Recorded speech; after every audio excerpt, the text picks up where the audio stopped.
हम लोग आ गए। फिर सुबह में कॉल किए, दीदी फ़ोन की हमको कि पवेश का तबीयत ख़राब है ऐसे करके। तो फिर हम हॉस्पिटल कॉल किए, उसका दोस्त एक था उसको, तो फिर वो बोला कि हाँ ऑक्सीजन चढ़ रहा है, ये ऑक्सीजन मास्क भी हटा रहा है। उसके बाद फिर उसका ऑक्सीजन का लेवल बढ़ाने के लिए जब बोला गया उसको, ऑक्सीजन का लेवल बढ़ाया, वहाँ ऑक्सीजन था ही नहीं। उसके बाद उसका दोस्त बता रहा है कि ऑक्सीजन का लेवल बढ़ ही नहीं रहा है। तो हम बोले खाली सिलेंडर होगा। उसके बाद फिर बोले कि रोशन जाके सिलेंडर ले लो तुम। तो बोलता है कि नहीं यहाँ तो दे ही नहीं रहा, मेरा डिपार्टमेंट का ये नहीं है। एक वहाँ पे था, वहाँ का कर्मचारी जो भी था वो बोलता है कि मेरा डिपार्टमेंट का नहीं है ये, फिर दिया ही नहीं। साहिबगंज सदर हॉस्पिटल में इसी दौरान इसका बीच में 4-6 बजे के आसपास में सुबह कितना बजे दम तोड़ दिया? 50 तो फिर आप लोग पहुँचा वहाँ?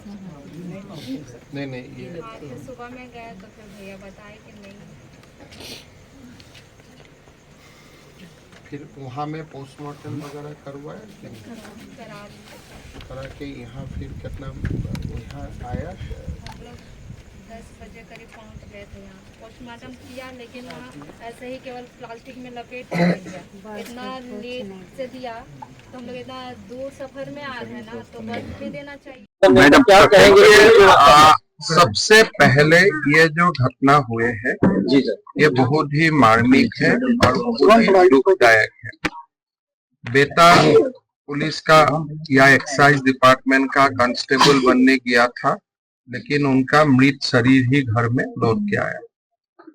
बहन ने जो बताया, पहला तो उनका बीमार हुआ, फिर हॉस्पिटल में गया, हॉस्पिटल में ऑक्सीजन आया, लेकिन लोगों का मन में यह संदेह है कि ऑक्सीजन सिलेंडर में ऑक्सीजन था ही नहीं। लेकिन हकीकत क्या है वो तो कोई जांच होगा तभी पता चलेगा।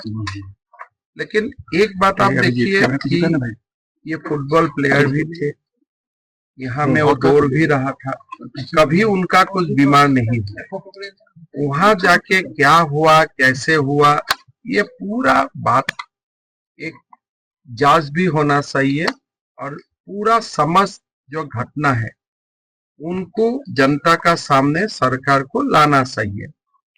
फिर मैं बहुत ज्यादा राजनीति नहीं करना चाहता हूँ। मेरा 2 रिक्वेस्ट है कांग्रेस सरकार से कि घर में जो बेटा अभी बसा, बड़ा उनका भाई है पवन लिंडा, उनको एक नौकरी दे दीजिए, तब कम से कम ये जो गरीब घर है वो चल पाएगा। हमारा बीजेपी से जो कुछ मदद संभव है हमने किया हो, लेकिन सरकार तो हमारा नहीं है।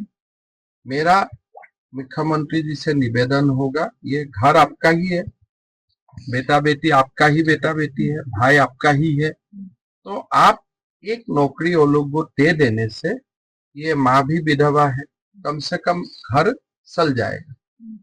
अगर आप नहीं देते हैं, भगवान हमारा सरकार लाते हैं तो हमको देना पड़ेगा, और नहीं भी होगा तो मैं सेंट्रल गवर्नमेंट से जो भी है कोऑर्डिनेट करके जितना कुछ मैं मदद कर पाऊंगा, मैं ये फैमिली को मदद करने का मैं कोशिश करूंगा। मेरा असम होने से तो मैं अभी तुरंत ही कुछ कर देते थे, झारखंड में तो मेरा अधिकार नहीं है, फिर भी थोड़ा बहुत जो मेरा कनेक्शन है, जो भी मेरा कुछ है, उसको इस्तेमाल करते हुए मैं उनको कुछ करने का कोशिश करूंगा। लेकिन मैं करो ना करो ये बराबर नहीं है। मुख्यमंत्री जी का ये खुद का फैमिली है, खुद का भाई है, खुद का बहन है। अपना ही आश्वासन दिया कि परिवारजनों का साथ बीजेपी खड़ा है। अगर भगवान का कृपा से सरकार आते हैं तो बेटा को नौकरी देने का हम लोग कोशिश करूंगा, काम करूंगा, और अदरवाइज भी मेरा हिसाब से जो भी कर पाऊंगा मैं कर लूंगा फैमिली। अभी इसके बाद एक और सर, इन लोगों का आरोप है कि सरकार की तरफ से कोई नहीं आया मिलने।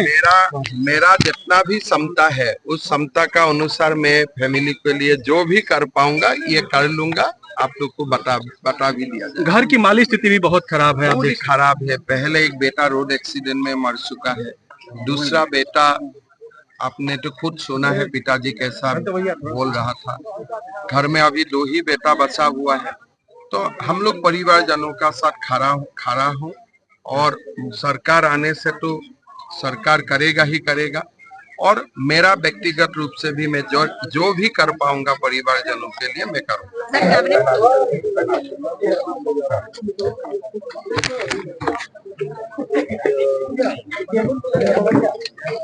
भैया भैया बाबू बाबू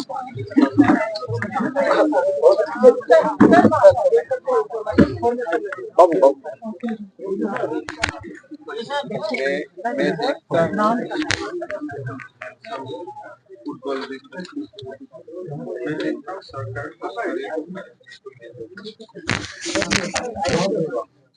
हाँ, मैं टच में रहूंगा और कुछ होगा तो सरकार करे तो करे, नहीं तो मैं कुछ कर लूंगा। हमारा नाम